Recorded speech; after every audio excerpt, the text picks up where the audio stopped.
What's up guys, this is DeadlyxBamf, and this is my friend Jaguar Banff, otherwise known as Matthew, and today we're going to be talking about, reviewing, unboxing the Intel i7 processor, the 2600K specifically, and yeah, so we're just going to talk about it and just do an overview about it. I know that there's reviews and overviews about this and it's been out for a long time, but it's still an important processor. If you're not looking at spending too much money on the Ivy Bridge models that are out, you can very well get this model, like I said in my unboxing video of my motherboard, that really the Ivy Bridge and Sandy Bridge difference is not that extreme.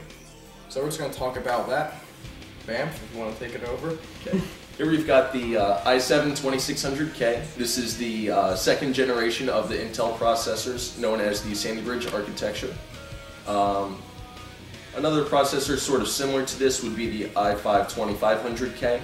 This is pretty much the same model, but it has hyper-threading added to it, and it's about 100 megahertz faster, I believe. So what is hyper-threading exactly? Hyper-threading is where it takes the physical cores that a processor has and it breaks them into two logical cores instead. So this processor has four physical cores and a total of 8 logical cores when hyper-threading is enabled. Okay. See, so the Intel i5 2500K, that's about an $80 to $100 difference depending on where you're buying this from. I think retail for this processor was about $380. Somewhere around there. I've actually got a price sticker on the front of this that says $370, but places like Micro Center normally sell them a little bit cheaper than what they advertise the pricing for. So this processor what's it geared towards? Is it more so towards geared towards video gamers or video editors? I would say it's good for both. The 2500K is more the gamer's processor. This one would be more for heavy multitasking like video editing and if you're doing any sort of photo editing. Okay, because me personally, I have the AMD Phenom quad-core 955 Black Edition, and yeah, its AMD processors are fine for gaming if you're looking for a budget computer. However, I wanted to do a lot more video editing, which, you know, for the YouTube channel and stuff like that, this processor definitely has been doing its job very well. What else should we talk about? Well, this is on socket 1155, which you guys are probably familiar with. This has been out since, should be Q1 of 2011, maybe Q4 of 2010, somewhere in there. If you're going to get this processor, I would recommend getting one of these following chipsets, either the P67, which is the motherboard that he just reviewed. There's also Z68, and the new one which just came out, which also supports the 3rd generation, is the Z77 chipset. Okay. Also, this processor normally comes with a 3-year warranty from Intel. So does that cover overclocking? If you order from somewhere like Newegg.com, they actually do have an option where you can select a warranty for overclocking. Normally, the manufacturers won't accept a processor that's been damaged by overclocking, but it's normally pretty hard to prove that it was because of overclocking, that the processor burned out. So speaking of overclocking, this processor is extremely good for overclocking, correct? Yes. Okay. Normally you see these processors go anywhere between like 4.8 gigahertz and maybe 5.2 gigahertz. Yeah. So major overclocking doesn't throw out a lot of heat because it's only a 95 watt TDP, which is really nice compared to the 1st generation of i7s. Okay. So we should probably do an unboxing on this. So just to show you stuff like the stock cooler, what comes with it. Really, there's not too much that comes with the processor.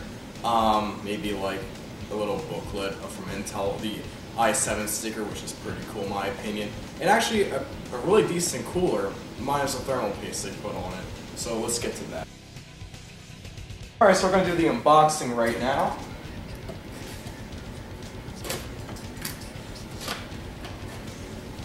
Alright, first thing you get, they always come in this nice box, just so that nothing gets hurt. You've got your i7 booklet.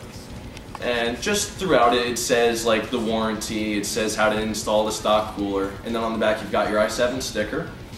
This one says 2nd generation, and then you've got your heatsink, This is just the stock 1155 cooler. It actually has copper running through the inside of it, which is really nice. You can even overclock on the stock cooler.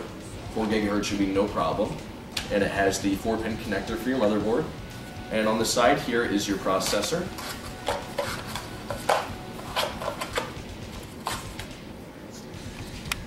So this is what it looks like. It's in a little plastic clamshell. Got the back of it. And then on the chip itself, it says that it was made in 2009, that it's the 2600K at 3.4 gigahertz, and then below it, it says the batch number that it has. Batch numbers really aren't important anymore since this new generation of processors for Intel. The first generation of i7s, it was, and i5s as well, but now they pretty much all go to about 5 gigahertz. Okay, so that was the unboxing part of this video. Now we're just going to do a brief overview of what we said before, and also what would recommend this to a friend. I really don't like 1 to 10 ratings because, you know, it's just very obscure about how you actually feel about the product. So basically, like, for the money you're spending on it, the value and performance, and would you recommend this to a friend, basically. That's probably the most important values that we can give. So in a brief overview of this processor, it's great for multitasking, such as video rendering, video editing, gaming, of course, and basically anything that requires a lot of multitasking. It has a hyper-threading, which takes your physical cores and virtualizes cores. So that's basically it for the processor. This is the core that you get with it, as said. A pretty decent one, matter of fact. So would you recommend this to a friend? I would recommend it. As long as you're not gaming, I would say the 2500K would be the better choice if you are gaming. The difference between the two processors is the hyper-threading, and that the i7 actually has 2 extra megabytes of L3 cache. Besides that, there's not a whole lot of difference in those chips.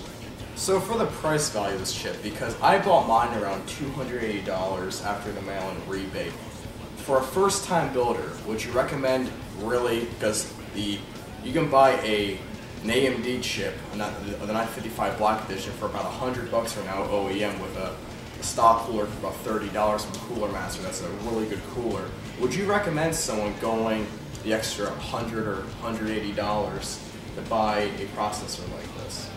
I would say, all out on your first build, I wouldn't spend maybe this much money unless you really plan on getting serious with video editing and a couple other heavy multitasking projects. Or music editing. Music editing too. Yeah, that's definitely a big one, especially if you're using programs like Pro Tools.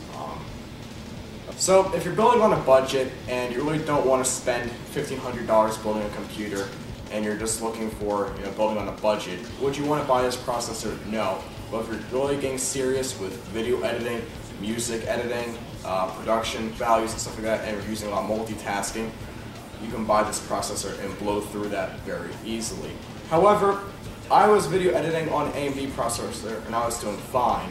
So it's really personal preference and how much money you have. Really, the war between AMD and Intel should not even be there. So that being said, this is a great processor. I'd recommend it to anybody. But like I said, if you're building on a budget, don't stay clear from it. Maybe get the i5 2500K versus the 2600K or the higher above 2700K. Alright guys, that's it. This is my friend Matthew, Jaguar Matt, or Jaguar Bamf, DeadlyxBamf. We're going to be doing more videos like this, doing complete overviews of stuff like that. Very informative. Hopefully you guys enjoyed the video. Comment, rate, subscribe, and I'll see you